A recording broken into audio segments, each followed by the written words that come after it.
content qu'il soit avec nous ce matin. Vous savez qu'on continue la réunion de coordination. Bien sûr. Pour notre revendication. Absolument. Et que les rangs ne font que grossir de jour en jour. Parce que Bifashion va nous sentir passer. Bifashion va voir que nous ne le blaguons pas. Et que ce qui se passe partout là, c'est petit par rapport à ce que nous on lui réserve.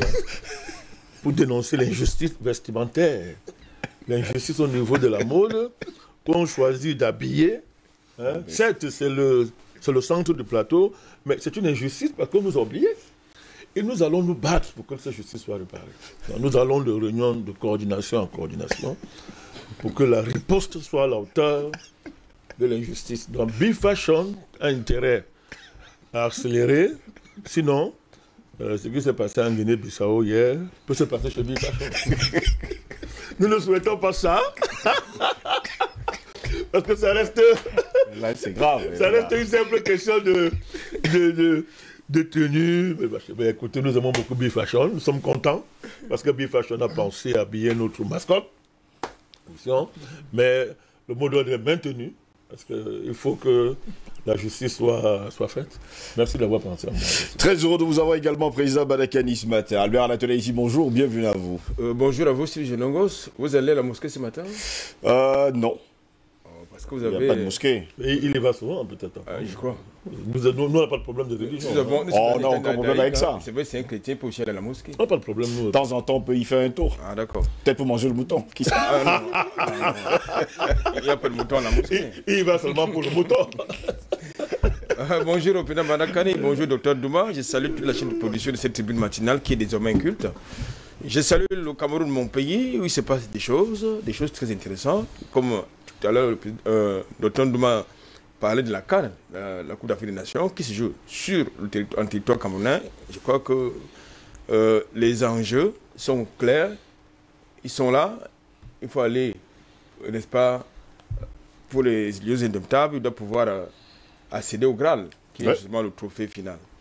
Je salue l'Afrique, où il y a, qui fait l'objet de convoitises, des enjeux géopolitiques et géostratégiques. Je salue le monde est humanisé et pas le monde de codeurs. Non, j'ai failli dire une connerie. Le monde est reptilien. Le monde est reptilien. Je salue particulièrement ce matin, et spécialement M. Le Drian, n'est-ce pas, qui il nous a encore donné à entendre, à écouter hier et à voir du côté de Paris, dans le Parlement, où il persiste dans la bêtise. Il inaugure les chrysanthèmes comme à son habitude. Il insiste dans la médiocrité. Mais si je suis un gosse, comment fait-on pour être aussi bête? Je commence à douter du quotient intellectuel de cette oligarchie politique française, qu'elle soit aux affaires, qu'elle soit du côté de l'opposition. Comment fait-on pour envoyer un ambassadeur dans un État dont vous contestez la légitimité des dirigeants?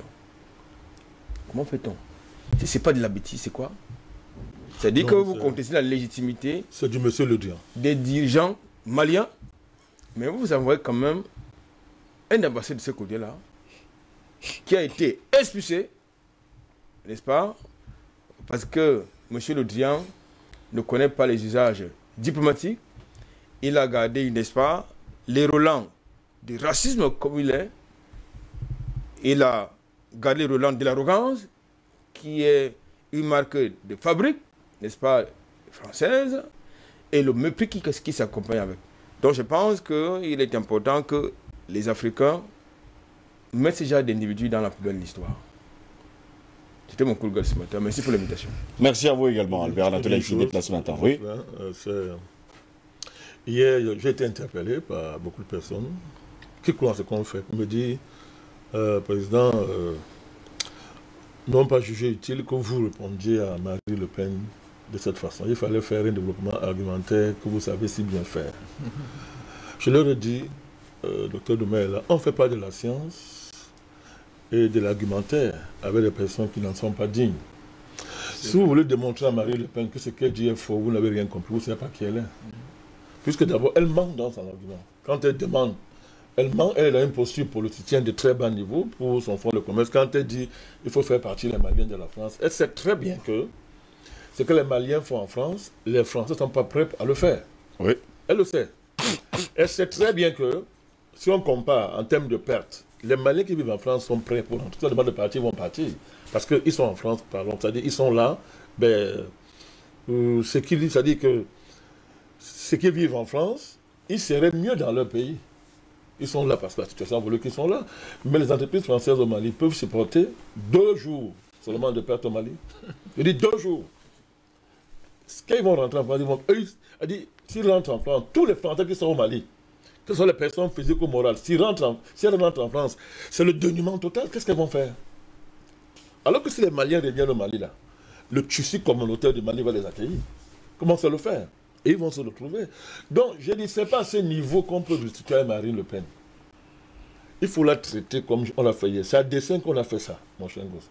Nous avons choisi de la rappeler aux choses. Comme elle est dans les choses élémentaires, elle est raciste. Elle est raciste. Vous ne raisonnez pas un raciste ou une raciste. Un raciste ne comprend pas les arguments intellectuels, il est raciste. Vous n'allez pas raisonner M. Le Drian, il est raciste. Ceux qui le connaissent savent que M. Le Drian, c'est un raciste. Vous comprenez, M. Gosse? Donc, il faut rappeler Marie Le Pen à ce qu'elle peut comprendre. Il faut lui présenter sa laideur physique et sa laideur morale et politique.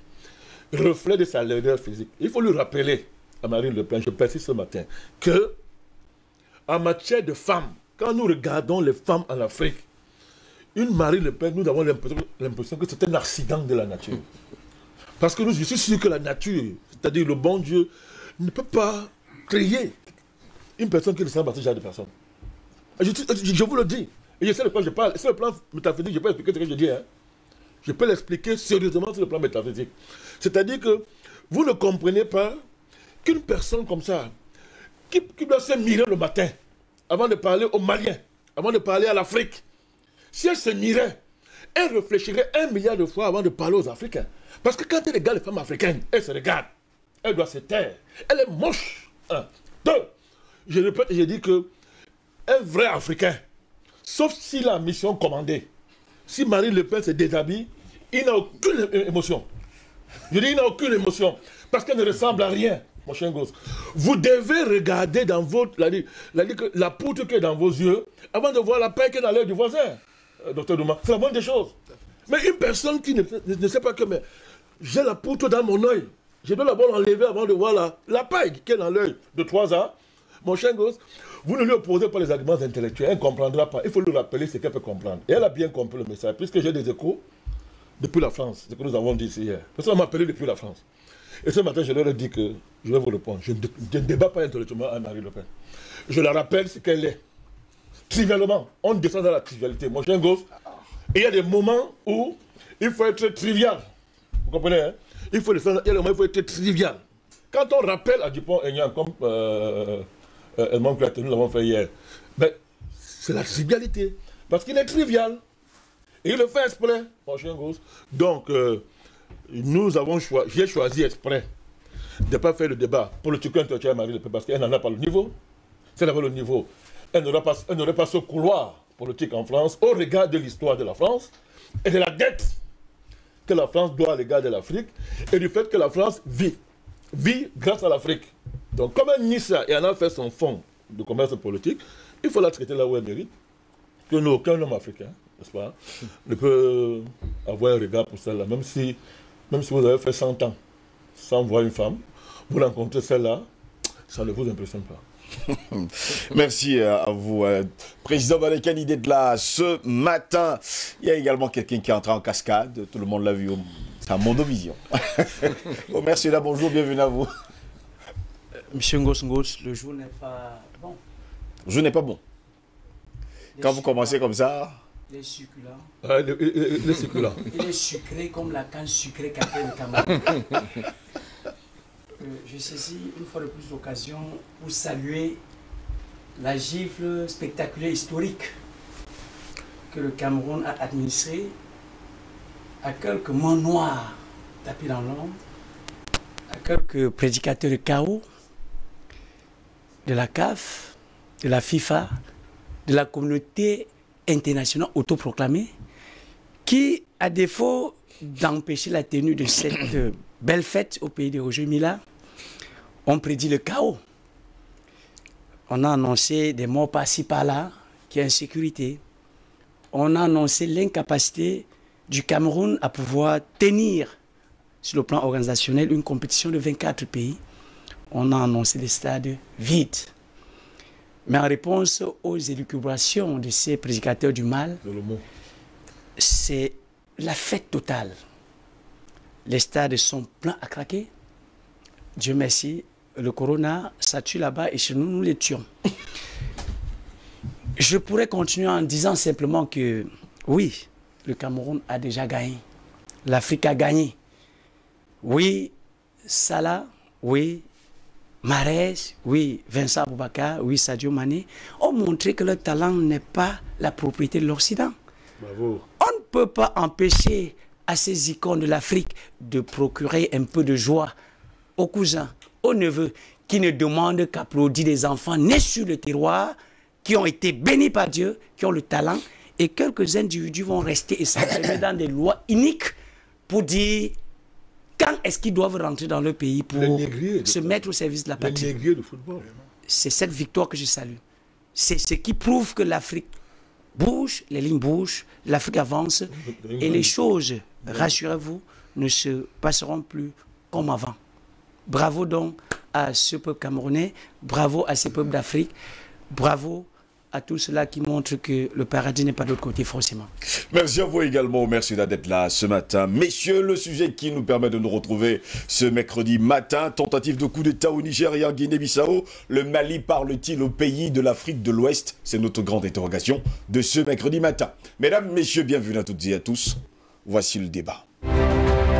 Yabi Fashion ce matin, la marque de l'Afrique. Tentative de coup d'État au Niger et en Guinée-Bissau, le Mali parle-t-il au pays de l'Afrique de l'Ouest? Selon nos informations, mesdames, messieurs, le président de la Guinée-Bissau, Umaro Sissoko Embalo, a échappé mardi à une tentative de coup d'État qui a fait plusieurs morts et blessés. Selon lui, dernier en date d'une série de coups d'État et surtout à travers l'Afrique de l'Ouest. Au Niger, on restait encore confus jusqu'à ce matin. Hier matin, des détonations de tirs à l'arme lourde se sont fait entendre autour de la présidente de la République. Aucune note ni aucune information n'exfiltre de cette situation du côté de Niamey. Les habitants de la capitale ne sont pas sortis de chez eux de toute la journée, d'après les informations que nous avons reçues.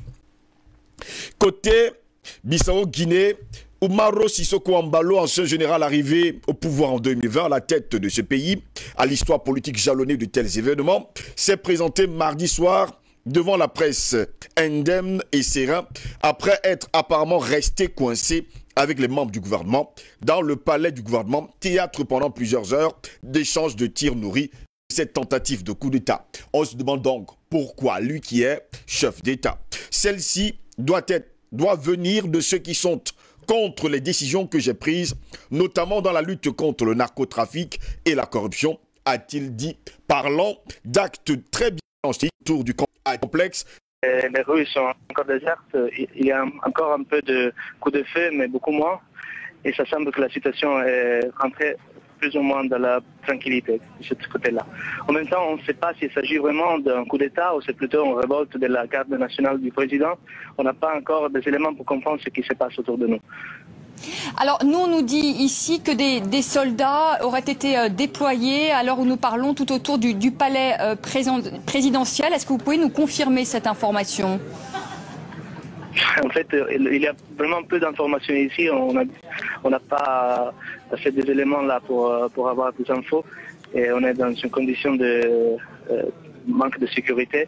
Donc vraiment, là, moi je suis sorti, mais je ne peux pas arriver dans les quartiers présidentiels. Je ne peux rien voir. Je veux juste qu'il y a des gardes du président qui sont en train d'essayer de reporter la normalité. Mais je n'ai pas des éléments là. Comment a réagi la population ? Les rues sont vraiment désertes. Il y a peu de gens. Il y a une heure, c'était beaucoup plus dangereux la situation, donc les gens ils avaient beaucoup plus de peur. Maintenant, ça semble que ça recommence à la normalité.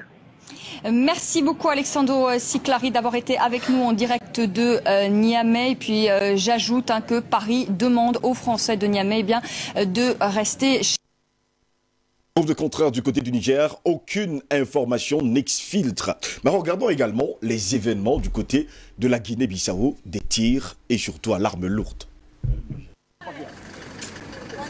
El momento no está por la, si no está para otro lado del palais, si me acuerdo ya tiro, ya se trae de otro, militares ya se han montado.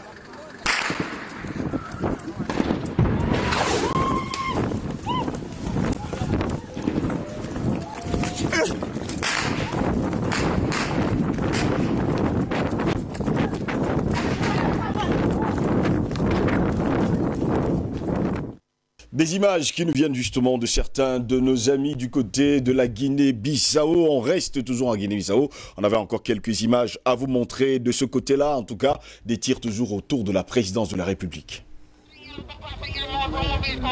Ça va.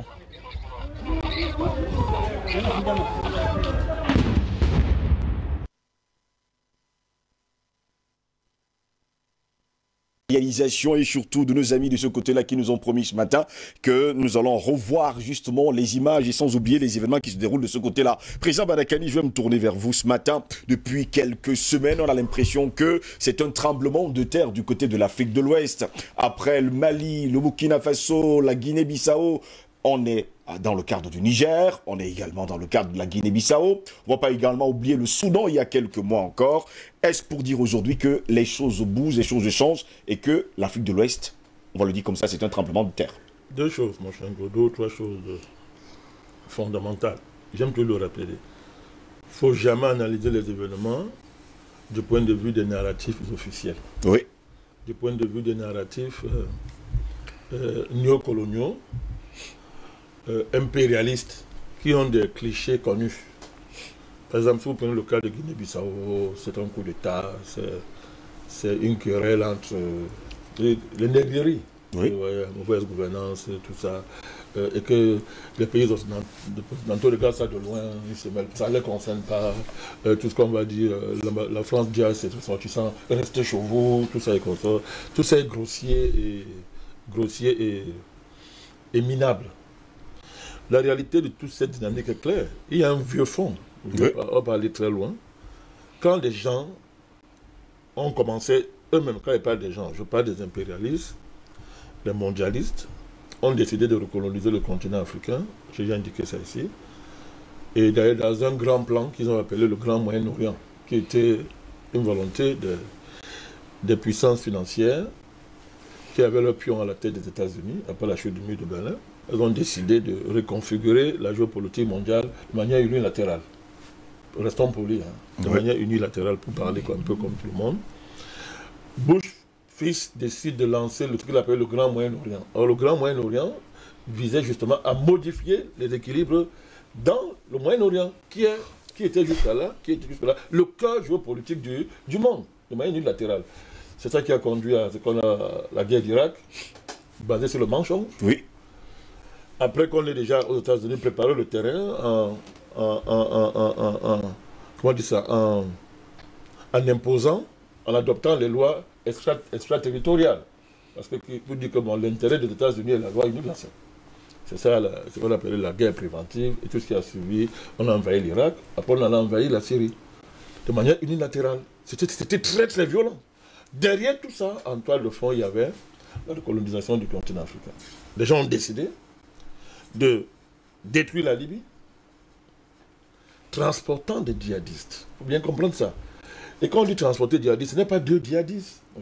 Ce sont des armées organisées, informelles, n'ayant aucune légitimité, n'ayant aucune raison d'exister, ont été formées.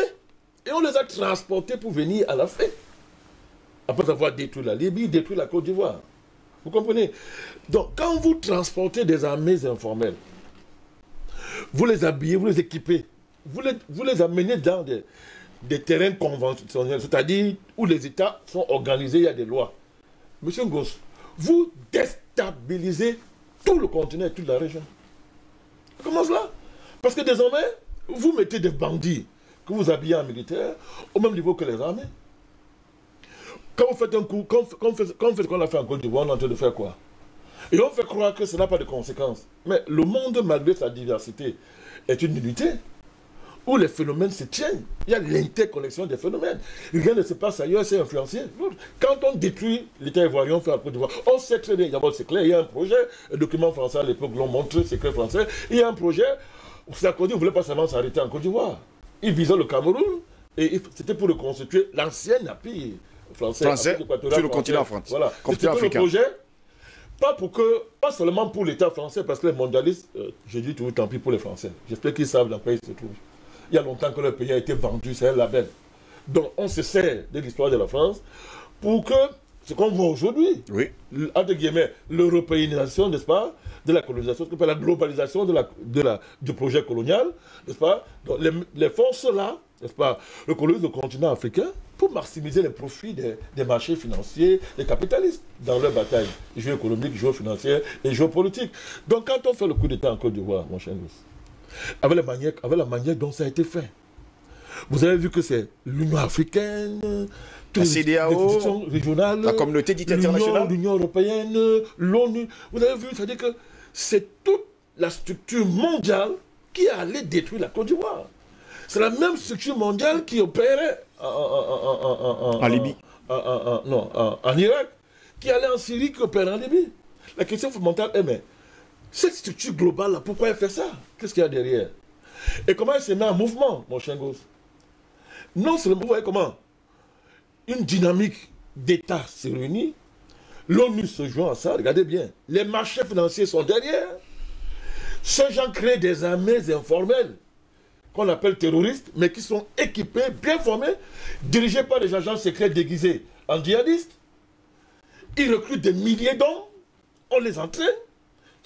Ils sont même plus entraînés que les militaires conventionnels, qui ne sont même pas habitués à ces genres de guerre. On les transporte dans un pays, mon cher. Vous avez créé une plaque tectonique de déstabilisation. Vous n'arrêtez plus ça. Et la conséquence directe, c'est quoi? C'est le Sahel qui s'est mis à brûler.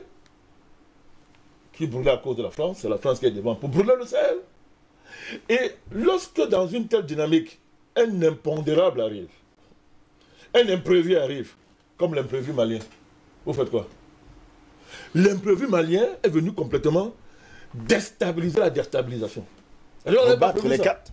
Non, abattre les quatre, c'est le mot, c'est-à-dire déstabiliser la déstabilisation. Parce que dans le schéma, oui, les gars ont tellement déployé des gros moyens tels que, dans leur folie, comme ils ne croient pas en Dieu, ils ne craignent rien, ils se sont dit qu'il n'y aura pas d'opposition en face. Qui va s'opposer?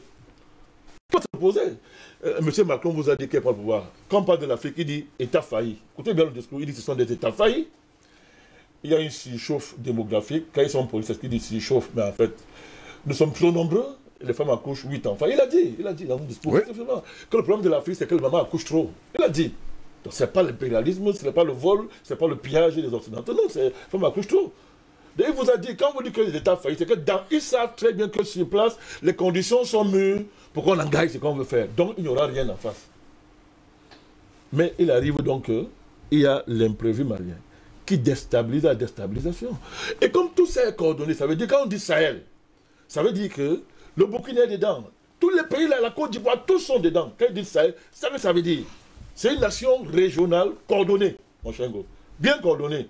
Donc, dès que le Mali déstabilise la déstabilisation, la conséquence quasi mécanique, c'est que effet dominion dans toute la sous-région. Mais c'est ce qui est en train de se passer. Ça veut dire que un pays comme Guinée-Bissau, puisque vous voulez qu'on parle de ça, qui traditionnellement est au moins à son 4e coup d'État réussi. C'est au moins 9 tentatives de coup d'État depuis 1974. Depuis 1914. Donc, des coups et tentatives. Hein. Oui. Alors, on sait très bien qu'en Guinée-Bissau, derrière le tableau géopolitique colonial, propre à tous les pays africains, parce que c'est un pays membre de la zone franc, vous savez ça. Oui. Donc, il a structurellement les mêmes problèmes que tous les pays de la zone franc. Maintenant, sa spécificité, c'est que sur ça, est venue se greffer une spécialisation dans ce qu'on appelle le prétexte de la drogue. Où une bonne partie de l'armée s'est mouillée dans le trafic de drogue. Et quand on dit trafic de drogue, le naïf va regarder seulement la Guinée-Bissau. Que non, seulement l'État Guinée-Bissau, là, c'est là. Non. Quand le trafic de drogue, la CIA est en tête. Donc, le trafic de drogue qui déstabilise la Guinée-Bissau depuis est en fait un démembrement du système de drogue parrainé par la CIA, c'est connu. Tous ceux qui ont fait les enquêtes sur la drogue savent que c'est l'Amérique qui est au cœur de cette affaire. La CIA, qui finance une bonne partie de cette activité à travers le trafic de drogue. Et vous, quand vous voyez les Américains, vous voyez la France. Les gens ne savent pas que la France est une des plaques tournantes du trafic de drogue dans le monde. Les gens ne le savent pas. Mais il y a un avocat qui a écrit un livre là dernièrement où il décrit de manière claire. C'est une bombe. C'est une bombe. Il montre comment la France est une plaque tournante du trafic de drogue. Alors, quand monsieur le président Mbalo est réussi à l'Élysée, vous voyez que monsieur Macron ne sait pas qui il est. Vous voyez qu'il ne sait pas. Il ne sait pas que lui-même, monsieur Macron, représentant des forces financières, qui elles-mêmes recyclent l'argent de la drogue, mon cher gosse, qui se servent, n'est-ce pas, de tout ce trafic informel pour tenir les États, tenir les dirigeants. Donc, quand vous voyez cette rencontre-là, derrière, il y a tous ces enjeux. Pour dire quoi? Pour dire que, en Guinée-Bissau, des clans les plus puissants, les mieux organisés, se battent pour la rente de la drogue, entre autres. Se battent. Aujourd'hui, tel clan prend au pouvoir, il est fort le temps qu'il faut. C'est vraiment la guerre des clans. Vous avez à Chicago, la guerre des clans. Tu as un temps, l'autre s'organise, il te renverse. Le cycle là, c'est un peu ça qui est structure. Alors le président qui a dit, je veux lutter contre la drogue, je veux lutter contre la corruption. Mais en fait lui-même est dans le jeu. En fait, c'est que bon, il faut que mon réseau domine. Mais il a été général là-bas, vous savez, il a été premier ministre. On connaît tout ça, il a été là-dedans. Il ne peut pas quand même nous faire croire que lui, il est tombé du ciel. Vous comprenez? Il n'est pas tombé du ciel. Donc, en fait, dans le fond, c'est la bataille des clans.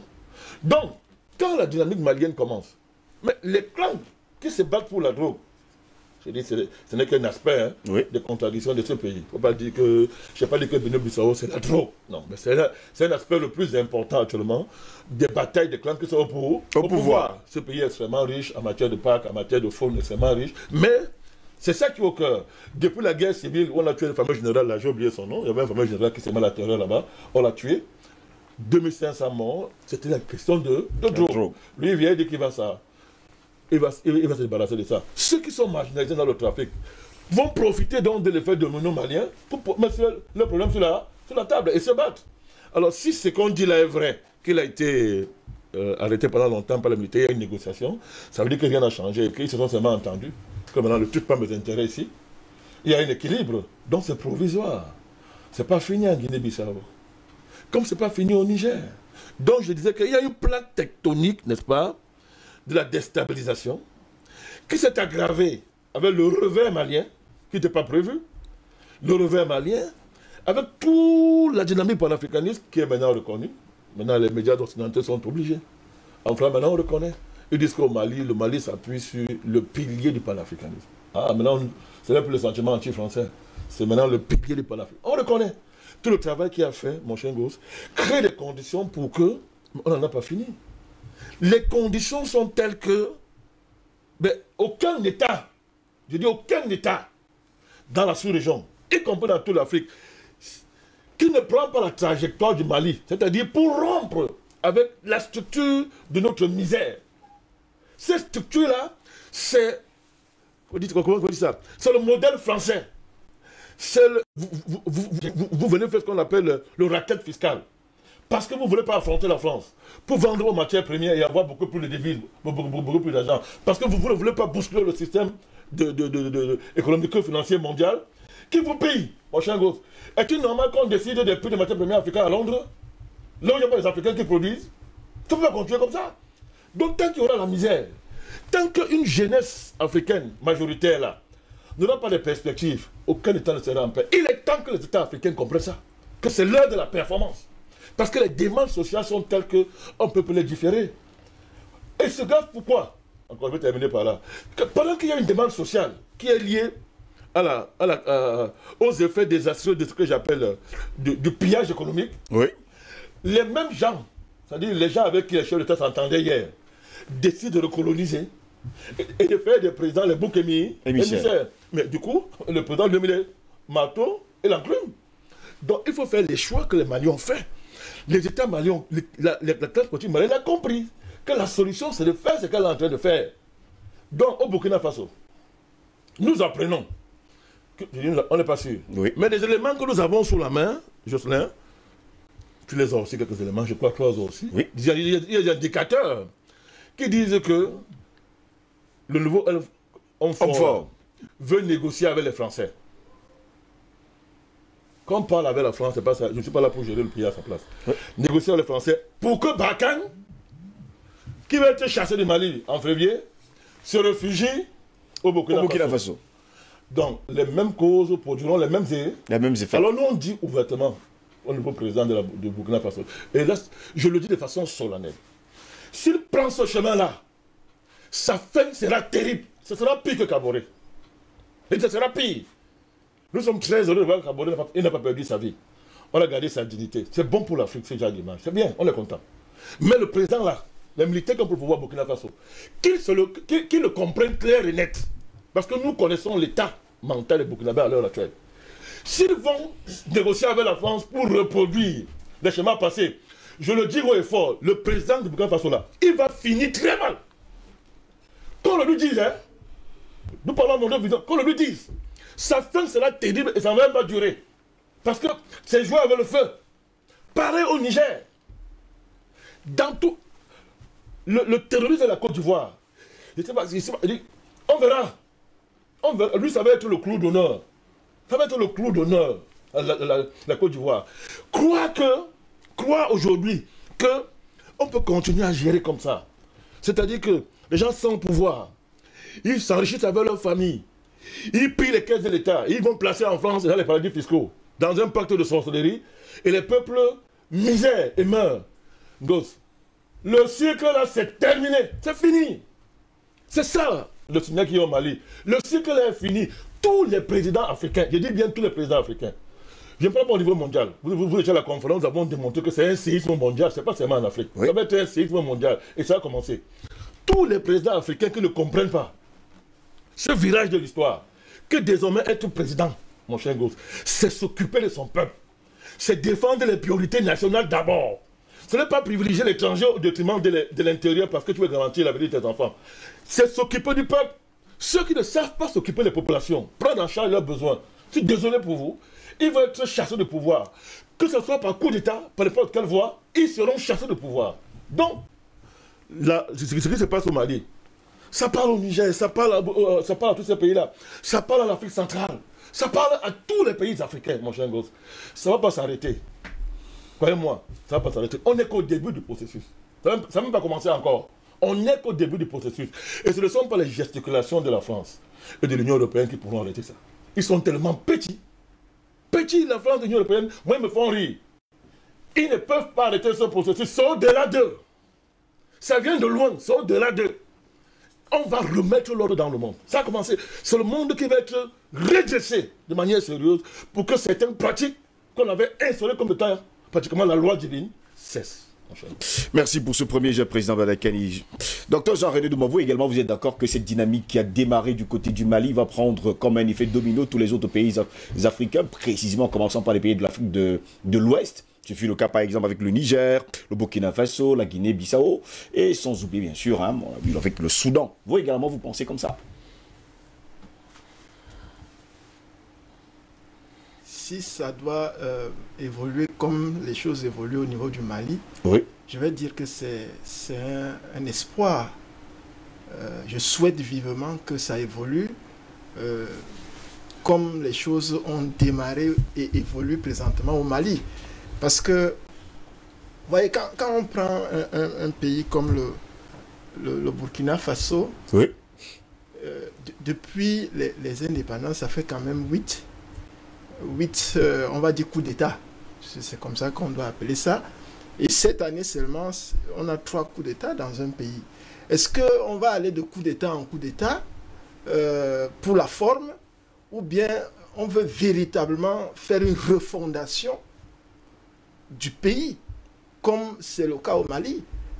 Un pays comme le Mali qui décide de prendre les choses en main à travers son armée, et qui est prêt à répondre, n'est-ce pas, aux provocations, je vais dire même aux attaques des Occidentaux, des impérialistes, allant jusqu'à expulser un ambassadeur français. Il fallait le vivre. en Afrique, et particulièrement en Afrique de l'Ouest. Et c'était la réponse du berger à la bergère. Oui. Est-ce que les autres pays, c'est-à-dire le Burkina Faso, les tentatives de coup d'État en Guinée-Bissau, au Niger, est-ce que ces dirigeants transitoires ont compris de quoi il est question?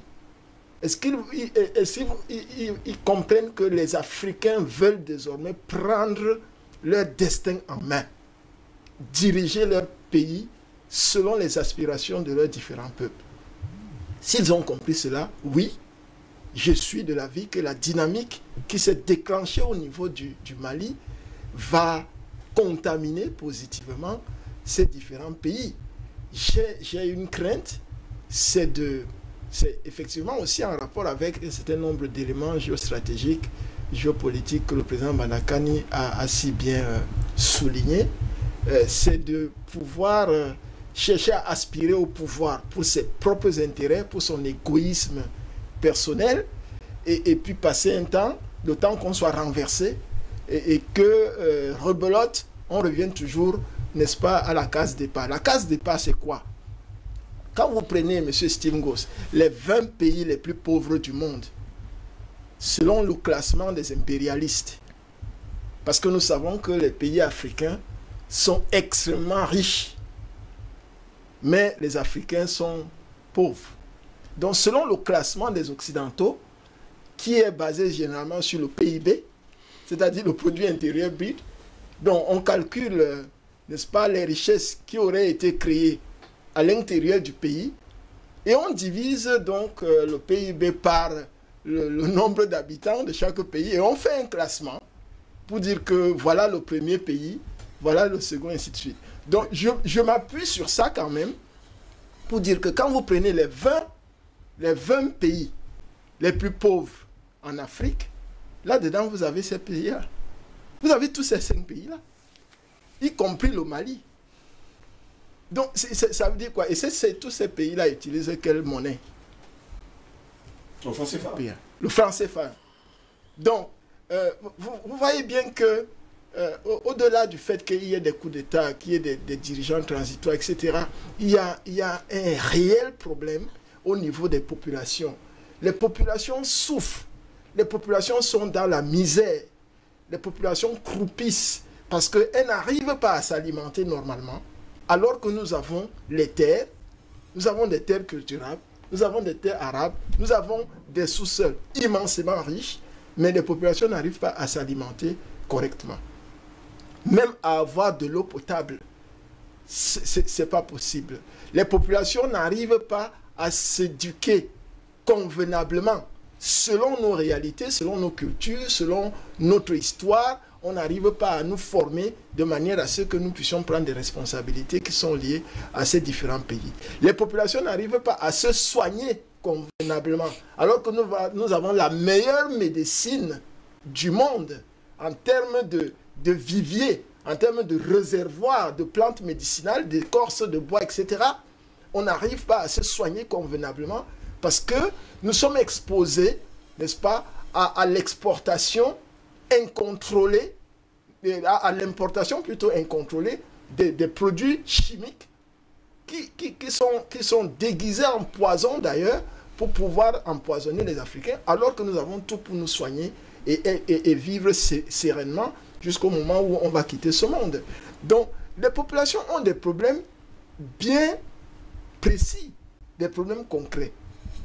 Alors, quand on ajoute à cela l'instabilité, à travers la théorie du chaos qui est menée par les mains de maître, par les impérialistes au niveau de ces différents pays, mais ça devient pire. Ça devient pire au point où, à un moment donné, le ventre affamé n'a point d'oreille. À un moment donné, vous vous demandez comment est-ce qu'il faut survivre. Et c'est pour ça qu'un sursaut d'orgueil, comme ce qui s'est passé au niveau du Mali, doit être salué et appuyé.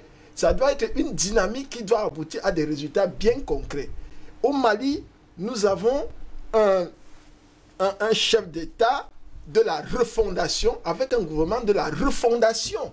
C'est-à-dire que plus jamais ça, tout ce qui s'est passé depuis l'indépendance ou avant l'indépendance jusqu'au niveau de il y a encore pratiquement 6 mois, plus jamais cela.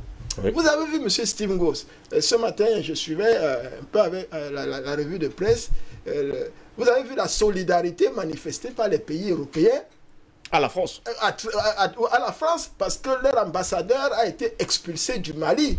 J'espère que les chefs d'État de la CEDEAO ont regardé ça. De toute l'Afrique. De toute l'Afrique particulièrement, ont vu ça. Mais quand est-ce qu'on va comprendre qu'il ne faut pas qu'on nous... Comment je vais dire ça? Qu'on nous instrumentalise. Est-ce qu'on peut instrumentaliser un vrai chef d'État au point où il est contre son frère? Il est contre ton frère. On veut prendre des sanctions, on vous met, on se cache derrière vous pour dire que c'est vous qui avez décidé de tuer votre propre frère. Est-ce qu'on en est encore là aujourd'hui? Si on en est encore là, ça veut dire qu'on n'a même pas encore commencé à travailler.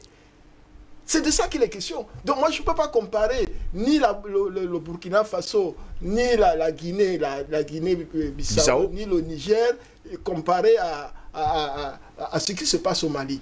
Parce que il faut toujours relever. Moi, ce qui explique ma réticence par rapport au Burkina Faso, par exemple, c'est que j'ai vu le profil du lieutenant-colonel qui est présentement, entre guillemets, l'homme fort. Du Burkina Faso? Oui. C'est un produit français. Il a été formé par l'école militaire de Paris. Même s'il est un militaire de haut rang, et que je pense, même étant un civil, que quand on a atteint ce niveau de responsabilité et de formation comme militaire, on ne devrait pas être influençable, on ne devrait pas facilement céder, n'est-ce pas, à toute pression, quelle qu'elle soit, parce qu'on est un haut officier militaire. J'ai des appréhensions, je me demande si les liens qu'il a avec la France, à travers cette formation notamment, et à travers d'autres réseaux que nous connaissons, et qu'on ne dévoile pas suffisamment sur les plateaux de télévision, est-ce qu'il sera capable d'agir comme le président, le colonel Assimi Goïta au Mali? Il faut prendre le président Assimi Goïta en exemple, et avec son gouvernement, parce que nous voyons des résultats.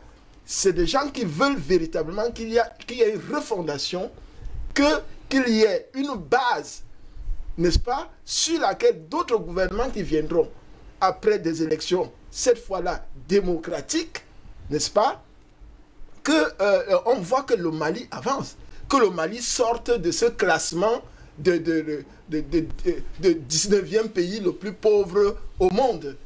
Bon sang, avec tout ce que nous connaissons du Mali en termes de richesse, vous voyez, le Burkina Faso est dedans, le Niger est dedans, etc. La Guinée-Bissau, je crois, c'est peut-être le 4e pays le plus pauvre, etc. d'Afrique. Donc, ça fait très mal de savoir qu'on a toutes les richesses qu'il faut, en termes de richesses minières, en termes de terre, en termes d'espèces, en agriculture, etc., en termes de ressources humaines, et que nous soyons dans la situation où ce sont les autres qui nous instrumentalisent, qui cherchent à déstabiliser et de plus en plus à nous enfoncer dans la misère. Ils l'ont dit et ils respectent cela. Il faut surtout pas que l'Afrique s'industrialise. Pourtant, c'est à travers l'industrialisation que l'Afrique va commencer à transformer ses ressources minières, à créer de la valeur ajoutée et à les leur vendre, n'est-ce pas, au prix que l'Afrique doit fixer. Et c'est pour ça que chaque pays, pour cette première étape, a besoin d'une armée digne de ce nom, parce que une armée digne de ce nom maîtrise, n'est-ce pas, la stabilité de son territoire. Une armée digne de ce nom va botter hors de son territoire ces soi-disant djihadistes, ces terroristes, et va protéger donc les frontières de son pays et ses citoyens.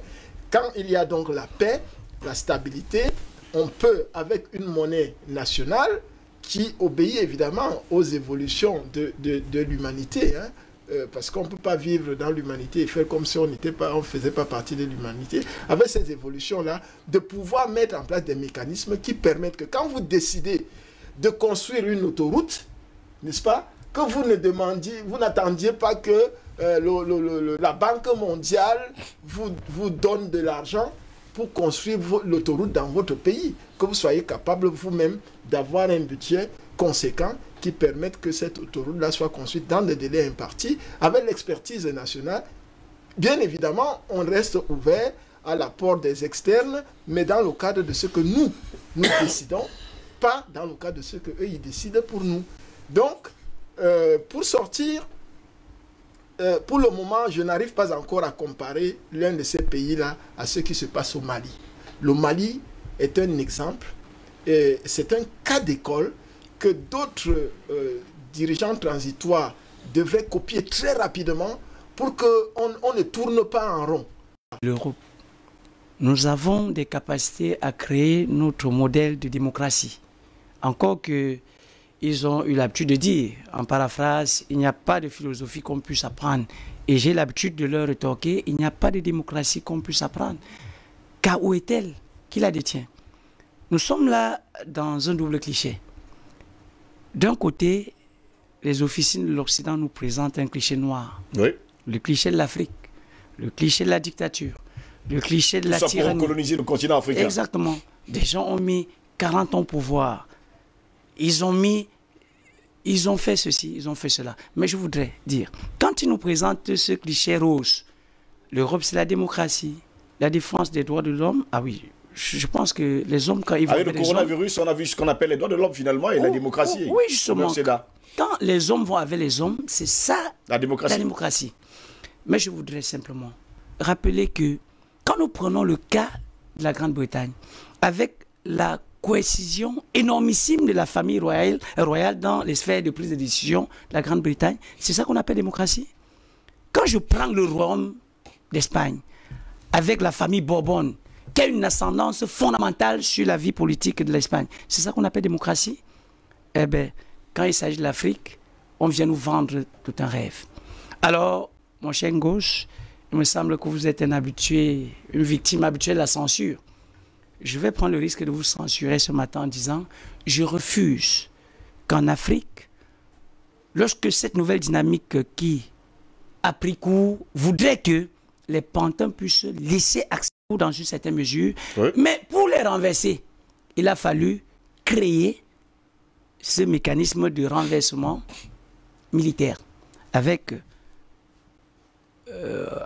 au Zaïre à l'époque Mobutu Sese Seko qui va renverser Kasavubu, avec Eyadé Mapé qui va renverser Sylvanus Olympios. Nous pouvons citer tellement de cas. Il ne faudrait donc pas confondre... Bokassa, David Dako et tous les autres. Exactement. Il ne faudrait pas confondre ces coups d'État du passé qui consistaient à tuer les nationalistes, à renverser les nationalistes pour installer les pantins, et ce sursaut patriotique qui a pris ses sources, qui a puisé ses sources au Mali, oui. Avec le colonel très patriote Assimi Goïta, qui voudrait faire comprendre que aujourd'hui nous avons atteint la maturité et il est hors de question de laisser les meilleurs élèves de Paris à la tête de nos États. Non, fut-il parce que vous appelez coup d'État, nous allons accéder à l'autonomie, à l'autodétermination. Et j'ai envie de rappeler simplement que le cas du Mali, fondamentalement, devrait plus que jamais inspirer l'Afrique pour faire comprendre que nous sommes arrivés à l'époque de la réponse du berger à la bergère. L'expulsion de l'ambassadeur de France du Mali, c'est l'un des signaux pour faire comprendre à l'Europe que vous ne pouvez pas, d'un côté, créer des instruments de domination du monde qui se nourrissent de l'injustice, de la violence, pour s'aimer désolation et misère en Afrique, et prétendument venir nous donner des leçons de démocratie. Non. Paris, Londres, Washington, ils doivent s'asseoir pour revoir leurs notes. Les abrutis hier sont devenus des personnes éclairées, des personnes qui ont compris la dynamique dans laquelle le monde évolue. Et il est plus que jamais important de rappeler à ceux-là que si ceux qui sont à la tête de nos États, s'ils travaillent pour préserver l'intégrité territoriale de nos États, s'ils travaillent pour assurer le bien-être des populations, s'ils travaillent pour ne pas laisser nos ports entre les mains des hégémonistes à la dimension de Bolloré, s'ils travaillent pour permettre à cette jeunesse de s'épanouir, alors appelez les putschistes, appelez les dictateurs, dites qu'ils ont fait 50 ans au pouvoir, mais j'aimerais savoir combien d'années la famille royale de Grande-Bretagne est au pouvoir. J'aimerais savoir combien d'années la famille Bourbonne est au pouvoir en Espagne. Nous ne sommes pas dupes. Et pour essayer de sortir comparaison n'est pas raison. Le Mali, c'est une dynamique panafricaniste qui est en marche. Mais au Burkina Faso, au Niger, je préfère prendre tout cela avec des pincettes. Je prends cela avec des pincettes pour quelle raison, mon cher Steve Ngos? La France, cette France perfide, cette France hypocrite, pour essayer de diluer la dynamique patriotique du Mali, elle est capable d'organiser des coups d'État maquillés qui donneraient l'impression d'être du panafricanisme, alors qu'il s'agit plutôt de ce que, dans le soupçon de ce que vous avez énuméré, un concubinage incestueux qui s'annoncerait entre l'actuel homme fort du Burkina Faso et la France, pour essayer de dire simplement que vous êtes en train de nous dire de partir, alors que tout à côté, on nous dit de venir nous installer. Non, nous allons rester vigilants. Nous allons rester vigilants en disant ce séisme qui va faire comprendre à ceux qui prétendument ont fixé l'ordre du monde, sans savoir que l'ordre du monde ne dépendra jamais d'eux, parce qu'il y a un Dieu incréé qui doit décider du sort de l'humanité, qui doit comprendre qu'il faut mettre fin à cet ensauvagement de l'humanité. Cette heure est venue et le Mali ne parle plus simplement à l'Afrique de l'Ouest. Le Mali parle aussi bien à l'Afrique qu'à l'Europe. Pour nous rappeler simplement que être dirigeant, c'est travailler pour le peuple. Et on ne saurait travailler pour le peuple et être contre le peuple.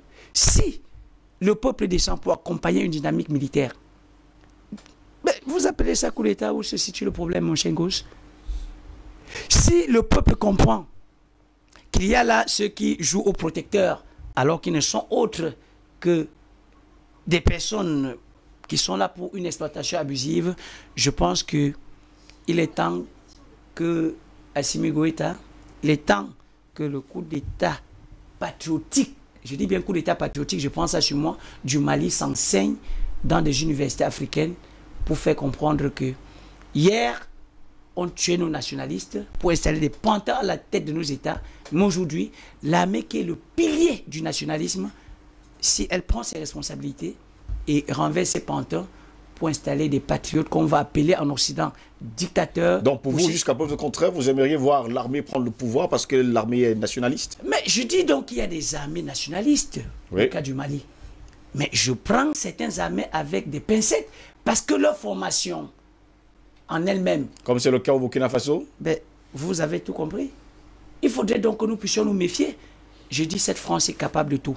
Et à l'heure où elle est en difficulté, à l'heure où elle comprend que le Mali est en train de parler à l'Afrique, elle voudrait créer peut-être, je dis bien peut-être, et j'ai... Elle l'a souvent fait, Omer Seda. Bien entendu. J'ai foi à ce que nous faisons chaque matin, que l'homme fort du Burkina Faso pourra peut-être tendre un peu l'oreille ou se tourner du côté de Bamako et comprendre que cette Afrique qui grogne, cette Afrique qui gronde, ce n'est pas de l'aigreur, c'est la revendication de la dignité de l'Afrique, c'est la revendication de notre souveraineté et cela doit passer par tous les moyens, même si d'aucuns vont l'appeler des moyens sauvages, parce que cette sauvagerie est moins grave que l'exploitation abusive de l'Afrique à travers cette monnaie de singes, à travers les accords coloniaux, à travers des bases militaires, à travers nos ports qui, au final, ne nous appartiennent pas.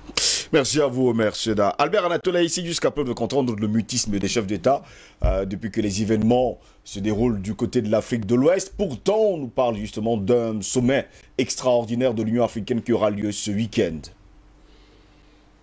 Je voudrais d'abord dire ceci. Je vais dire des choses un peu compliquées ce matin. Allez-y. Pour dire quoi? Pour dire que un coup d'État militaire, il faut le préciser, parce qu'il y a les coups d'État civils, c'est-à-dire constitutionnels, comme on a vu du côté de la Côte d'Ivoire. Un coup d'État militaire est avant tout un acte politique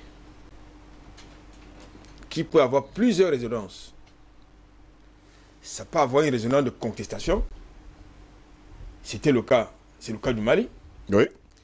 Ça peut avoir une résonance de connexion. Ça peut avoir une résonance de revendication. Comme ça a été le cas du côté du Burkina Faso, ça a été le cas du côté du Mali. Ça peut avoir une résonance de changement. Parce que, pourquoi fait-on un coup d'État militaire? Justement parce qu'il y a quelque chose qui ne va pas. Ça veut dire qu'il y a eu un échec quelque part. Ça veut dire que le pouvoir civil n'a pas été à la hauteur de ses responsabilités. C'est de ce point de vue qu'un coup d'État militaire s'exprime. Alors, la question est de savoir, est-ce qu'il faut encourager des coups d'État? En principe, non. En principe. Mais de mon point de vue, dans le contexte actuel, il faut les encourager des coups d'État. C'est ce que j'appelle le coup de force populaire. Vous savez, on ne peut pas construire la dynamique de changement dans le contexte africain sous le prisme des autres. Parce que nous avons appris quoi, la démocratie. Mais nous savons ce que c'est que la démocratie. N'est-ce pas? Et nous ont imposé des choix politiques. Nous savons ce que c'est, où ça nous envoie. Ça nous renvoie ces choix politiques. Donc on ne peut pas, sur le prisme des autres, construire notre destin. Je voulais quand même le rappeler que Napoléon Bonaparte, qui est le modèle de certains, c'était un putschiste. Je voulais quand même rappeler à d'autres que De Gaulle, qui est également le modèle des autres, c'était un putschiste militaire. N'est-ce pas? Oui. Il est célébré, non? Mais pourquoi est-ce qu'on ne voudrait pas que sur le continent africain, on ait des putschistes nationalistes? Mathieu Kérékou, il a quand même, en son temps, c'était un putschiste, mais il a quand même, en son temps, fait ce qu'un nationaliste pouvait faire pour son pays. Oui. Séni Kountché, c'était un putschiste, non? Général Séni Kountché. Il a modernisé il avait donné ce qu'il pouvait faire apporter dans son pays en tant que nationaliste, n'est-ce pas? Sankara, c'était un putschiste. Djerou Reli, c'était un putschiste. Kadhafi, c'était un putschiste. C'est pas ça? Oui. Mais de quoi est-ce qu'on parle? De quoi est-ce qu'on parle?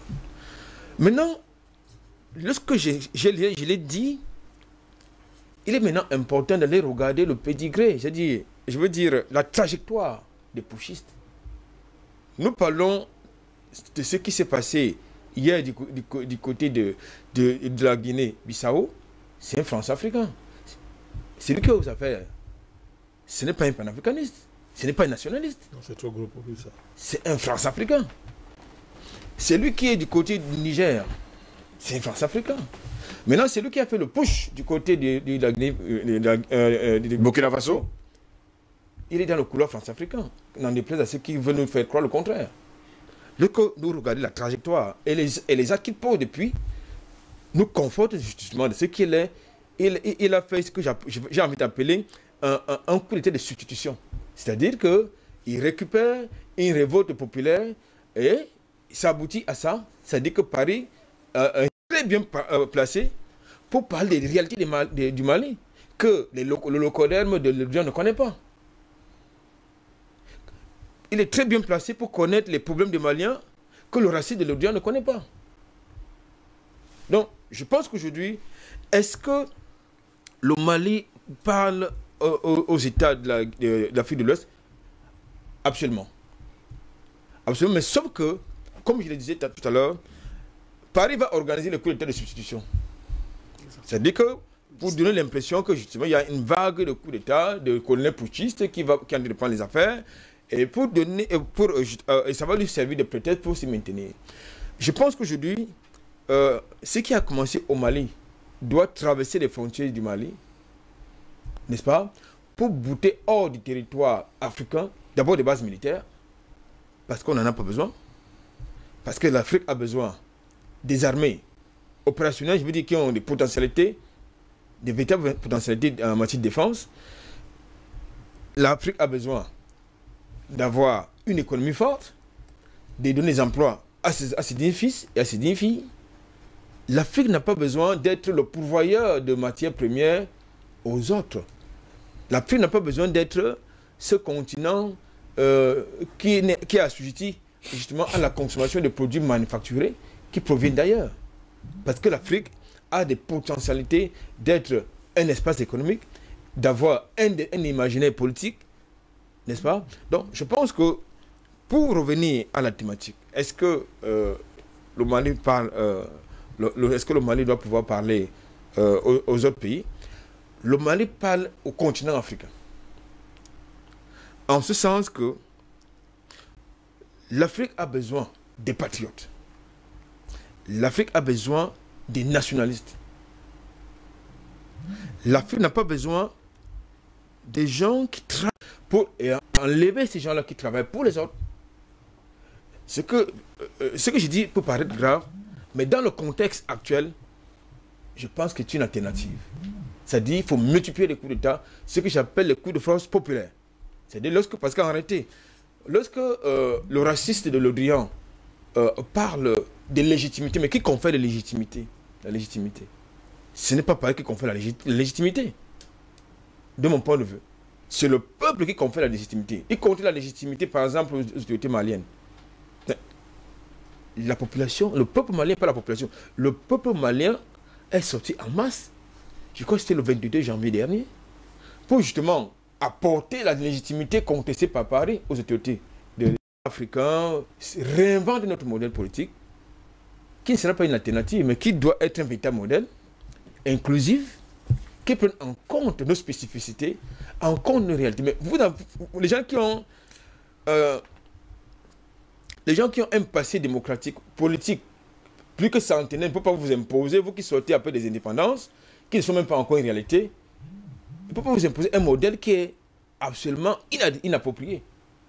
Donc, je pense que, pour terminer, je suis pour des coups de force populaires. Je suis pour la multiplication des coups d'État, dès lors que ça résout les problèmes du peuple. Oui, parce que aujourd'hui nous parlons de Sankara, c'était un putschiste. Mais c'est un modèle, c'était un modèle, n'est-ce pas? Oui. Aujourd'hui, qui a modernisé le Ghana? C'était pas un putschiste? Jerry Rawlings. C'était un putschiste. Kadhafi. Donc moi je pense que qui a modernisé la Libye? C'était un putschiste, non? De quoi est-ce qu'on parle? Celui qui a modernisé la France, c'est un putschiste. Mais qui a écrit l'histoire de la France? C'est un putschiste militaire. Mais de quoi est-ce qu'on parle? Donc, je crois à un moment donné, j'ai envie de paraphraser le colonel Maïga qui leur demandait de se taire. Franchement, il faut qu'il se taise. Et on vous comprend parfaitement, Albert Atol Haïti, il faut justement qu'il se taise. Président Badakani, l'Occident pense connaître les pays africains, ils connaissent les solutions en tout cas données aux pays africains. Mais nous le savons tous, les solutions de la France et surtout de l'Occident n'ont jamais marché sur le continent africain. Quels sont les enjeux fondamentaux aujourd'hui de ce qui se passe justement aujourd'hui sur le continent? Première chose sur la question, vous savez, on veut nous entraîner dans un piège. Moi, je connais très bien les manœuvres de la France et du système international de banditisme. Eux veulent nous trouver dans un piège. Le piège, c'est quoi? Ils veulent, maintenant que le débat soit, est-ce qu'on est pour les coups d'État ou pas? À partir du moment où vous êtes dans ce débat, vous évacuez les enjeux liés au terrorisme, vous évacuez les enjeux liés à la colonisation du continent africain. Oui. Moi, je ne perds jamais le temps dans les choses comme ça. J'estime que nous avons un niveau tellement élevé par rapport aux géopoliticiens français qui ont failli, par rapport aux géopoliticiens occidentaux qui ont failli, pour reprendre à notre compte les petits pièges qu'on nous tend. Tout à l'heure, vous avez parlé d'un sommet extraordinaire de l'Union africaine. Où est-ce que c'est pour faire quoi? Sommet extraordinaire pour ce week-end. À partir du moment où vous savez que son président de commission, c'est un salarié de l'Union européenne. Vous n'êtes pas... Pourquoi, comment ça se fait que vous parlez d'un salarié? À la fin du mois, on le paye. Il est payé par l'étranger, c'est monsieur. Des pays pas l'étranger. Mais observez son comportement. Vous attendez à quoi? L'Union africaine va condamner les coups d'État. Qu'est-ce que vous croyez? Il n'y a rien à faire. Mais c'est pas ça qui est un problème, mon cher gosse. Tout principe qui n'est pas assis sur une base matérielle concrète, qui est capable, n'est-ce pas, d'articuler l'énoncé du principe et son enracinement concret, ne vous y attardez pas. Ça sert à quoi les condamner les coups d'État, ça n'a pas les moyens de les empêcher. C'est une perte de temps. Non, mais il n'y a même pas les commentaires. On ne fait même pas les commentaires comme ça. C'est de la pure gesticulation. Le débat est celui-ci de fond. Il faudra bien répondre à cette question sur la qualité des coups d'État, sur leur typologie, sur leur spécificité. Oui. C'est ça ici. Dans le fond, premièrement, nous avons dit ici la dernière fois que moi, je ne fais pas un débat sur est-ce que je suis pour un coup d'État ou pas. C'est un piège. Parce que, je répète, ce n'est pas vous et moi qui faisons les coups d'État.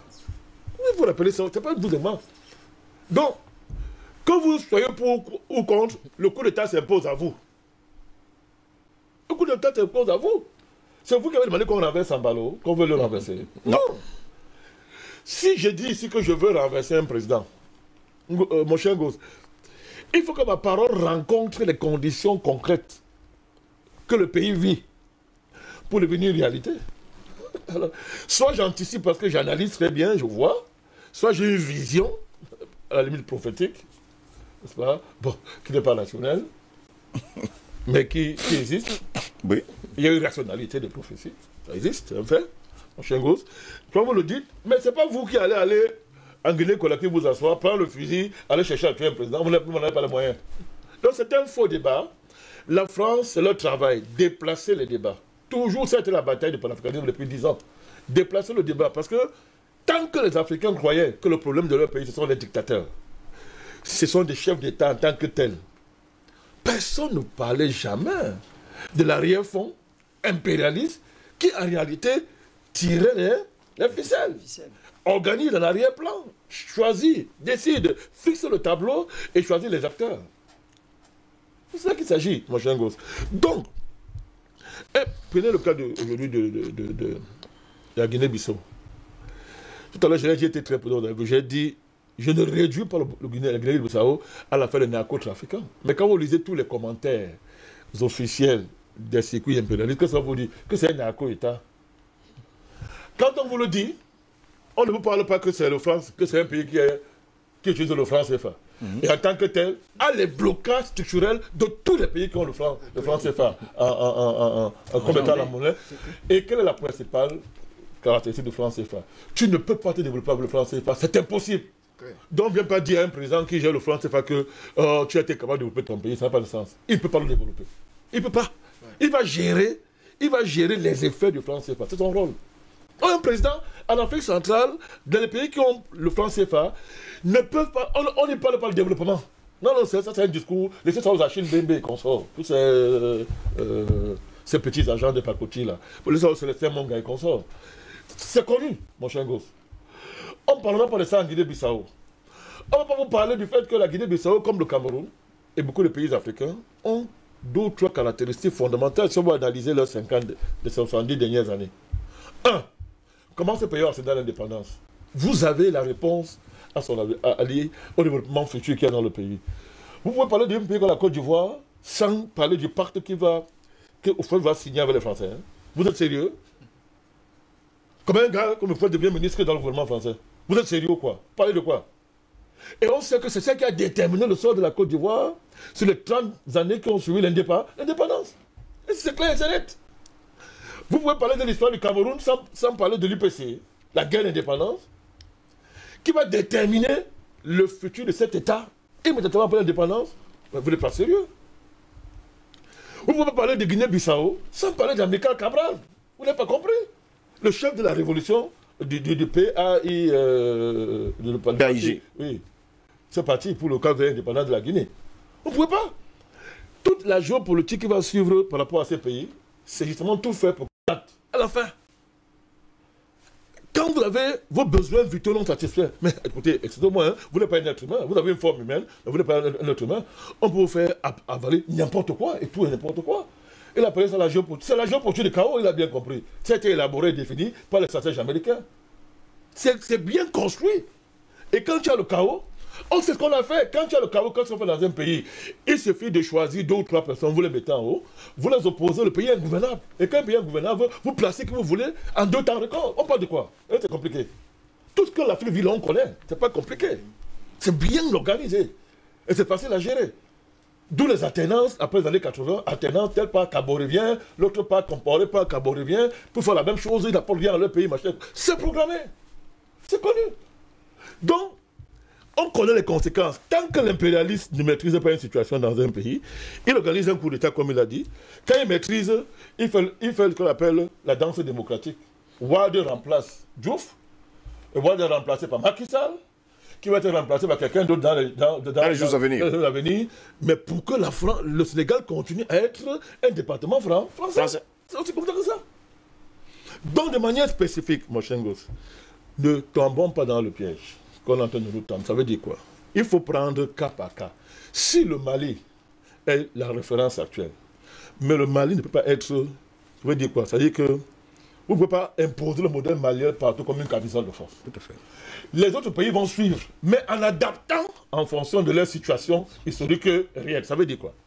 Le cas du Tchad, il faut qu'on précise bien ce qui s'est passé au Tchad. Le Tchad, depuis l'indépendance, a été gouverné par des régimes militaires. On parle de quoi? Adoubé par Paris. Mais adoubé par Paris, les Américains. Oui, c'est clair. Qui a assassiné le premier président du Tchad, vous le connaissez, dans son palais, à cause d'un contrat payé pétrolier. Depuis l'assassinat de Tombalbaye, le Tchad a été dirigé par des régimes militaires jusqu'à l'arrivée de Déby. Donc, le Tchad est un régime politico-militaire. C'est ça la caractéristique historique du Tchad. Si on ne fait pas cette analyse, on a dit, je ne sais pas de quoi est-ce qu'on parle. Donc, ce qui est arrivé au Tchad, c'est clair. L'ancien président avait gagné l'élection, il a été proclamé vainqueur. Il devait prêter serment quand les rebelles déclenchent leur action. Il va au front, le Drian le tue, le Drian et Macron l'assassinent. C'est une situation extraordinaire. Je dis extraordinaire. Le président national décide que dans les conditions, moi je ne peux pas assumer le pouvoir. Que les raisons passent pas sur le problème, il décide de ça. Il y a un document qu'il signe. Et l'autre, l'armée prend le pouvoir. Allons-y, Molo. Vous n'êtes pas dit, comme Macron cherche à adouber pour faire comme ils font toujours. Faire croire que c'est lui, c'est pas ça qui fait croire. Je l'ai dit, si le coup d'État tchadien, il faut y aller. Pardon, la situation tchadienne, il faut y aller. Cette situation complexe, il faut y aller doucement. Il y a 2 situations qui sont passées. Le fils qui remplace son père au Tchad, sur le plan militaire, mais hérite d'une situation, il hérite d'une armée et des classes socio-économiques qui ont été dégagées par la durée de son père au pouvoir, qui n'ont pas forcément les mêmes intérêts. Vous avez à l'intérieur des francophiles, c'est le cas du ministre des Affaires étrangères du Tchad, c'est un francophile assumé. Vous avez d'autres qui ne sont pas des francophiles, qui suivent la ligne que le Déby a définie à la veille de sa mort, à savoir signer un partenariat stratégique avec la Russie. C'était clair, les termes juridiques étaient déjà signés, c'était clair. C'est pour ça qu'on l'assassine. Vous avez d'autres qui sont en train de gérer les intérêts claniques. Tout ça doit être managé. Vous avez une situation qui vous fait voir que le fils de Déby, Mahamat, qui a remplacé son père, c'est pas ce qu'on ne peut pas aller vite. Quand il y a eu la guerre dans la Centrafrique, son frère, entre guillemets, qui est ministre des Affaires étrangères, voulait la guerre. Manipulé par Paris. Il a dit niet. Il est venu la nuit rencontrer le patriarche. Ça a été géré intelligemment. Et après, ils se sont retrouvés. Il n'y a pas eu la guerre. Et là, ils sont en train de normaliser les relations avec la Centrafrique. Allons doucement. C'est complexe, allons doucement. On n'est pas, c'est-à-dire qu'il y a des forces là qui jouent. Allons doucement. Vous avez en Centrafrique ce qui se passe. Chacun sait que la Centrafrique est stable à cause du Cameroun. Il n'y a même pas de débat là-dessus. Vous n'avez pas analysé la situation centrafricaine comme ce qui se passe ailleurs.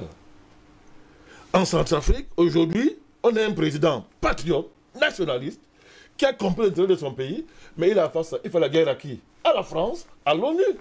C'est clair aujourd'hui en Centrafrique. Si on analyse la situation centrafricaine sans comprendre ça, on passe à côté. Et vous avez les Dologuélé, toute la voyoucratie politique qui est là, les Bozizé, des bandits de grands chemins, qui sont là pour faire le jeu de Paris. À l'heure actuelle, Paris est en train de s'agiter en Centrafrique, il veut refaire un génocide, quelles sont les conditions d'une situation trouble. Mais ça nous fait rire parce qu'on la surveille. On la surveille et les Russes sont là. Vous prenez le cas du Mali, tout le monde connaît le cas du Mali. Il a raison d'après.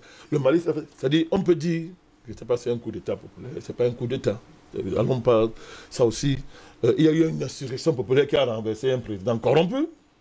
Cette insurrection allait s'allier avec la branche patriotique de l'armée Ils ont articulé une dynamique militaro-populaire. Il a bien dit, c'est ça. Militaro-populaire qui est en train de libérer le pays.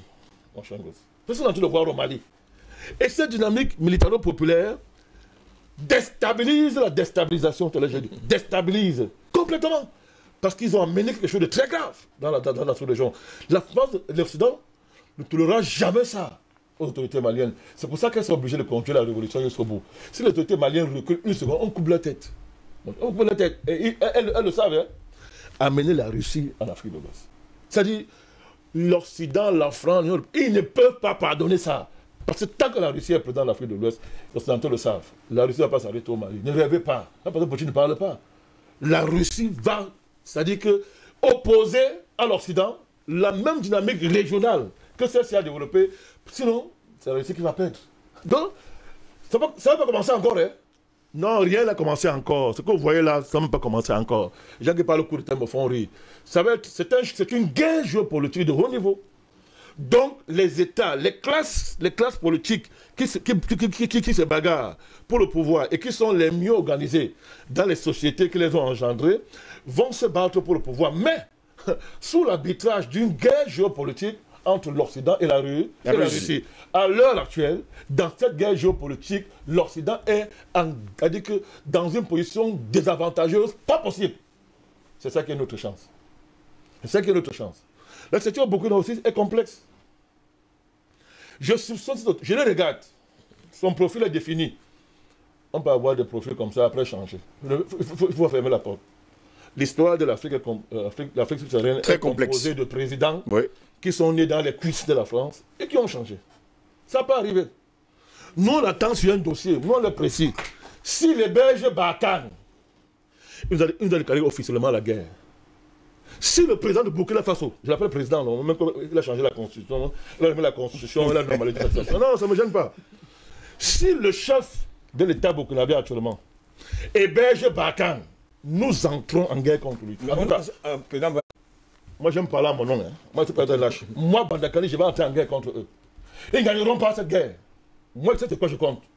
Si l'autorité militaire de Burkina Faso est Belge Barkhane, ils nous déclarent la guerre, mon cher gosse. Et on va leur faire la guerre. Et ils ne s'en sortiront pas. Ça, je le dis de manière claire. Parce que ce n'est pas un jeu. Pour l'instant, on regarde. Nous les surveillons de très près, mon cher gosse. On les regarde de très près. Pareil en Guinée. Doumbouya, c'est un légionnaire, non? Bien sûr. Avec 2 femmes blanches. Bon, il est le seul qui a quand même soutenu le Mali, non? Oui. Les parents ont dit qu'on prend acte ici, tout en continuant à nous méfier. On nous méfie. Il a dit que ça chante. Il a un problème, je vais chuter par là. Je vais expliquer ça très vite. La Guinée-Conakry a un problème grave que les gens ne semblent pas voir. Les Sarkozy sont allés là, l'ont instrumentalisé pour faire un coup d'État. Ok, il a pris le pouvoir. Maintenant, on appelle ça la joie ethnie. Hein. La joie ethnie guinéenne fait que, je n'aime pas ça, mais on va dire ça comme ça, les Malinqués étaient au pouvoir, parlons comme ça. Qui sont dans un combat géo-ethnique. Je n'ai pas dit ethnique, je dis bien géo-ethnique, je parle français. C'est-à-dire que les combats ethniques sont instrumentalisés par les puissances occidentales. Ils sont dans un combat avec les Peuls, en Guinée, incarné par l'autre voyou là, celui d'Alain Diallo. Quand je l'appelle voyou, c'était un Peul m'en veut. Non, c'est pas les Peuls, c'est pas ça. Je parle de lui, pas vous. C'est lui qui est un voyou, pas les Peuls. Comme certains Djoula, entre guillemets, nous en voulaient hier, quand on dénonçait Ouattara. Aujourd'hui, ils sont nos plus grands amis. Ils ont compris, ça peut 10 ans, ils ont compris que le Tula n'a jamais été un Djoula. C'est un Français, à la peau noire. Ça peut 10 ans qu'ils comprennent. On a tenu bon. Ils ont compris aujourd'hui. Les Malinqués, donc sur le plan géonique, estiment que, ok, notre frère est parti, mais toi, tu es notre frère. Conservons le pouvoir. Ça, les Sarkozy n'avaient pas prévu ça. Et le coup de Doumbouya, je peux devenir un président, je peux aussi entrer dans l'histoire. Je vais rester là. La preuve, il n'a pas remis en cause un seul contrat qu'Alpha a signé. Il faut bien gars, il n'a pas remis en cause. Il a maintenu là. Il ne bouge pas. Et il dit, pour rester ici, si Mali avait les Russes, je deviendrais fort. Il commence à se rapprocher d'Assimi Goïta. Et d'ailleurs, si ça réussit, c'est fini. Qui va l'enlever? Qui va l'enlever? Vous comprenez? Oh, la France veut qu'il fasse une transition et que celui Diallo devienne président. Ou si Dia Touré, les voyous là que les Français ont fabriqués, devient président. Donc, nous sommes obligés d'analyser les situations complexes. Soyons intelligents, ne tombons pas dans le piège. Pour l'instant, je chute par là, mon cher gosse. Même si les militaires burkinabés nous trahissent, il a dit une chose extraordinaire, que les Français vont garder les coups d'État. Nous l'avons dit par le passé, pour anticiper cette situation. Même si la France fait ça, ça se retournera toujours contre elle et l'Union européenne. Vous savez pourquoi? Ils sont sous une malédiction divine. Et quand vous avez Dieu contre vous, malheur à vous d'avoir existé. Messieurs, on va aller au pas de course, c'est plus que 15 minutes pour sortir de cette édition de DBS Matin. Je commence par vous, docteur Jean-René Ndouma. Le Mali s'en sortira-t-il seul sans une solidarité africaine? Merci beaucoup. Merci beaucoup. Ah, ça, c'est une question. C'est une question terrible. Alors, je pense que le Mali doit d'abord compter sur lui-même, sur le peuple malien. Et c'est pour ça que nous voyons les choses évoluer positivement.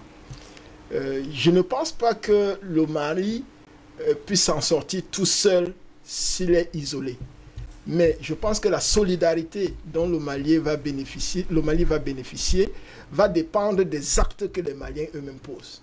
Et donc c'est important que ce soit la population malienne, que ce soit le peuple malien qui prenne des choses en main et qui va donc attirer la solidarité d'un certain nombre d'États, y compris des États qui ne sont pas africains. Parce que c'est très important. Monsieur Steve, nous parlons d'une thématique qui est sous-régionale, qui est même continentale, parce que nous parlons de l'Afrique, notre cher continent.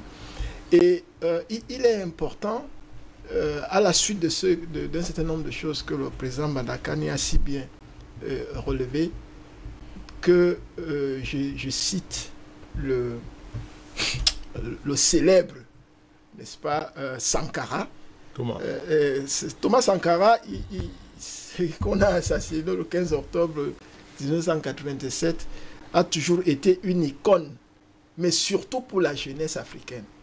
Et ça, ce n'est pas seulement moi qui le dis, même les impérialistes le disaient dans un certain nombre de publications.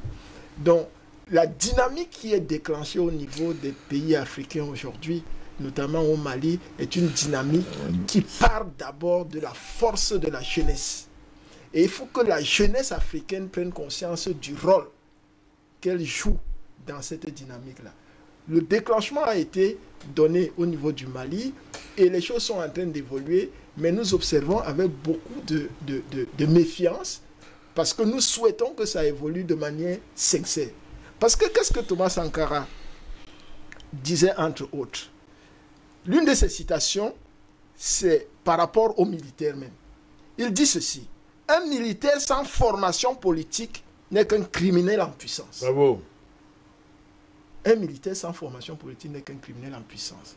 Et c'est pour ça que nous ne pouvons pas forcément comparer le président colonel Assimi Goïta avec certains autres militaires qui profitent peut-être d'une situation et veulent accéder au pouvoir pour leurs intérêts égoïstes et égocentriques, et pas pour le peuple. Il faut qu'il se soit dans la dynamique du peuple. Nous avons vu par exemple au Burkina Faso, un jeune, avec la fronde, fait tomber un drone. Mais comment vous pouvez interpréter ça? Le jeune Sawadogo. Voilà. Donc si aujourd'hui on a le lieutenant-colonel Sadaogo qui est là, il faut qu'il prenne conscience de ce que on le regarde. Oui. Et que l'Afrique est braquée sur lui. On veut voir s'il va poser des actes qui vont dans la refondation du Burkina Faso. Parce que ce peuple a beaucoup souffert.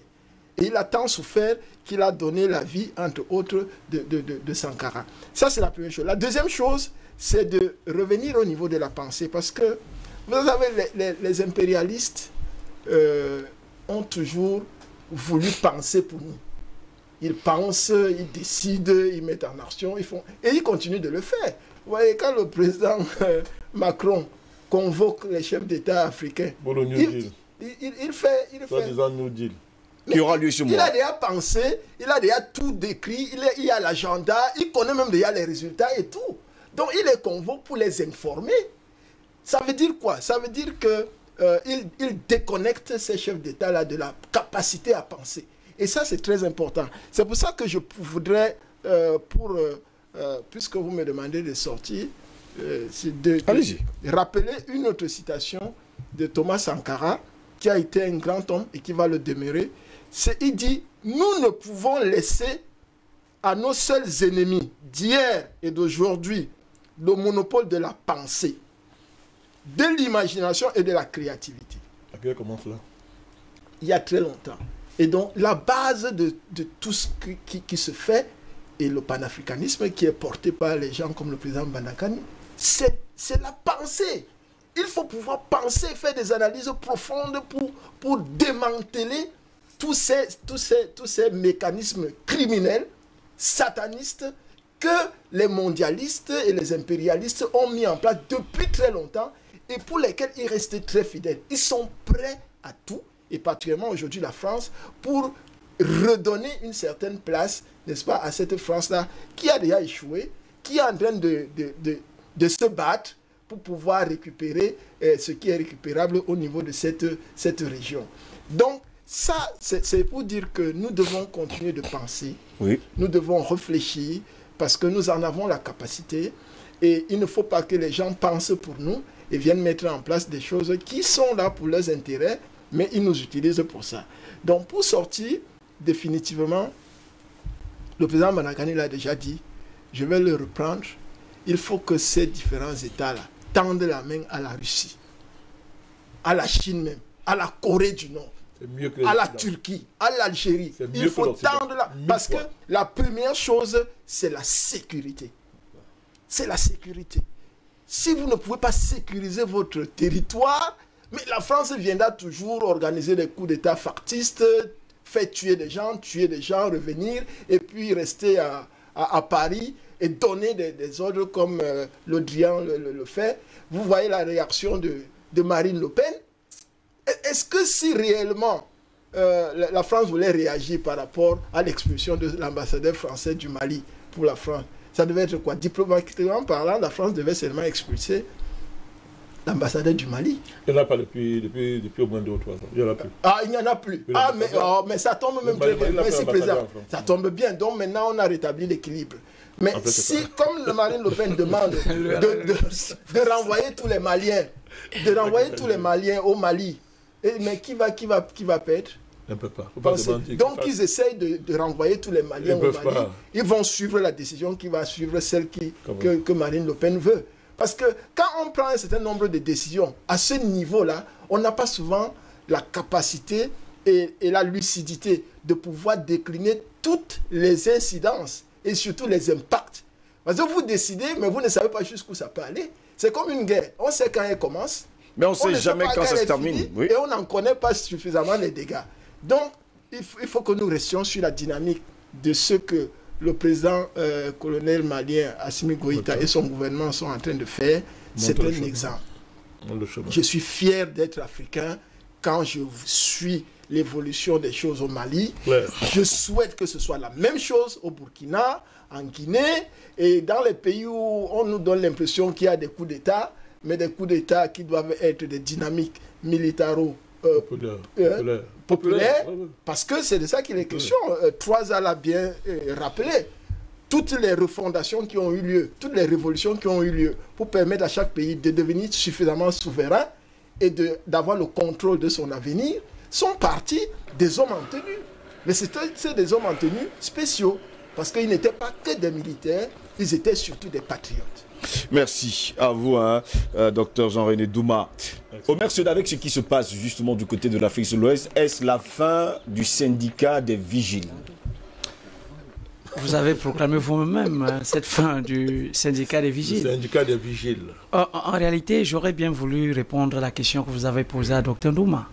Parce que vous avez parlé tantôt. S'en sortira-t-il seul? Est-ce que le Mali s'en sortira-t-il seul sans une solidarité africaine? C'est la question que je lui ai posée. On y va également avec ce syndicat des vigiles. Est-ce sa fin? J'ai bien peur de dire que vous ne croyez pas en vous-même. Ce travail formidable que vous abattez. Ce travail de conscientisation. Je suis là pour poser la question au Mercéda. Oui, ça l'empêche. Mais je voudrais simplement dire que, mon cher Steve Gauche, l'esclavage, la colonisation, l'impérialisme, la géopolitique de la communauté internationale brigande, moribonde et perfide n'a en rien entaché les valeurs profondes de l'Afrique. Nous sommes des peuples de solidarité. Quand le président Bandakani dit ou interpelle le nouveau homme fort du Burkina Faso en disant « Si vous hébergez Barkhane, vous aurez affaire à moi. Parce que Barkhane sera chassé justement du Mali. Le président Banakani... Et là, on veut envoyer justement Barkhane au Burkina Faso. Exactement. Le président Banakani est-il burkinabé? Forcément. Mais c'est pour dire que le morcellement de l'Afrique, les barrières géographiques que les colons ont tracées n'ont en rien divisé les peuples d'Afrique. Je suis Bambara, je suis Djola, je suis Malinké, je suis Bamileke, je suis Sawa. Bref, quelle que soit la théorie de diviser pour mieux régner que l'Occident a installé, nous n'allons jamais oublier que nous sommes des peuples d'amour. Nous sommes des peuples de solidarité. Et Dieu merci encore, M. Ngos, là où nous nous trouvons au Cameroun, dans la ville de Douala. Quand vous voyez nos frères maliens, vous voyez nos frères nigériens, vous voyez nos frères tchadiens au Cameroun. On mange avec eux tous les jours. Vous sentez qu'il y a une différence? Cafétéria, je salue par là la sénégalais, sagesse. Restaurant sénégalais et tout ce qui va avec. La sagesse du patriarche Paul Biya, même si ça va faire quelques jaloux. Pour dire que nous sommes le terreau de l'amour, nous sommes le terreau de la solidarité. Et c'est peut-être ça qui fait mal à cette France, parce qu'elle a cru qu'elle avait fini par nous diviser, mais elle se rend compte aujourd'hui que, Dieu merci, la belle fête du football est venue encore rappeler que lorsque le Mali jouait, c'était avec amour que nous applaudissions. Lorsque le Burkina Faso jouait, c'était avec amour. Même la Côte d'Ivoire. C'est ça, cette victoire. Et le Burkina Faso joue ce soir hein, au Merceda contre le Sénégal. Et vraiment, ce n'est que le jeu. Ce n'est que le jeu. Et les enjeux sont profonds. C'est de dire que l'Afrique a gagné. L'Afrique gagnera.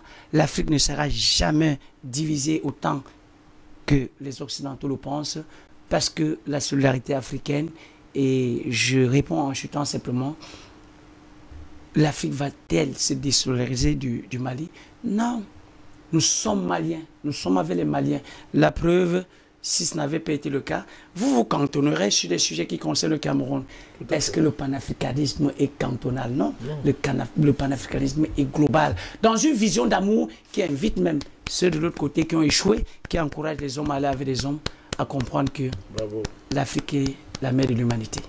Et oui, quand vous parlez du panafricanisme, c'est un humanisme au Merceda. Voilà pourquoi tous les sujets sont globaux.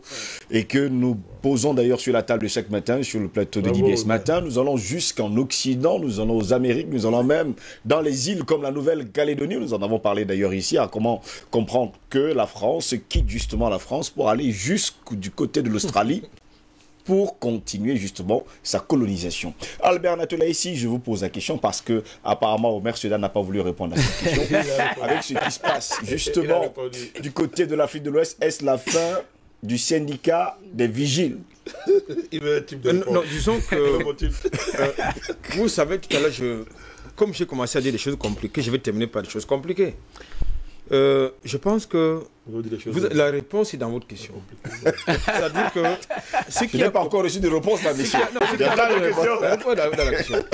C'est-à-dire vous avez la réponse. La question, c'est la réponse. C'est-à-dire, en réalité, la dynamique qui a été lancée du côté du Mali va faire un effet papillon. Irréversible. C'est irréversible. C'est une question de temps. C'est une question de temps.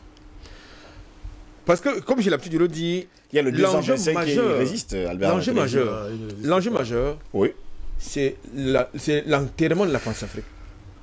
Parce que tant que la France-Afrique n'est pas enterrée, n'est pas morte et enterrée, on aura encore des problèmes. Donc, il faut vraiment briser la France-Afrique. C'est important. Hier, vous avez suivi les discours redondants, les tweets des proxénètes politiques de Paris, n'est-ce pas, qui estiment que le Mali expulse leur ambassadeur alors que leurs soldats meurent pour libérer le Mali contre le djihadisme. Mais bon Dieu. Ils sont morts pour quel Mali? Donc moi je pense que lorsque je lis de pareilles inepties, je peux que davantage leur manquer de respect. Ceci dit, le syndicat des chefs des vigiles, ces jours sont comptés. Ces jours sont véritablement comptés. Mais ces jours sont comptés. Maintenant, j'ai répondu à votre question. Les jours sont comptés. Parce qu'absolument, il faut revenir dans le cas spécifique du Burkina Faso. Mais c'est quoi le syndicat des vigiles? Ce que tu vois. C'est les autres. C'est que tu connais. Avec le fameux Ouattara. Alors, je pense que les nouvelles autorités burkinabées ont une très grande responsabilité. S'ils laissent Barkhane venir siéger sur le territoire burkinabé, ça veut dire qu'ils ont trahi le peuple burkinabé, ça veut dire qu'ils ont trahi la mémoire des enfants qui ont été tués parce qu'ils ne voulaient pas d'une base, ou bien d'un convoi militaire sur leur territoire. Ils bloquent le convoi. Ça veut dire qu'ils n'ont aucun respect pour la mémoire de ces enfants-là. Donc, il faut qu'ils respectent la volonté populaire parce que c'est la volonté populaire qui les a amenés là.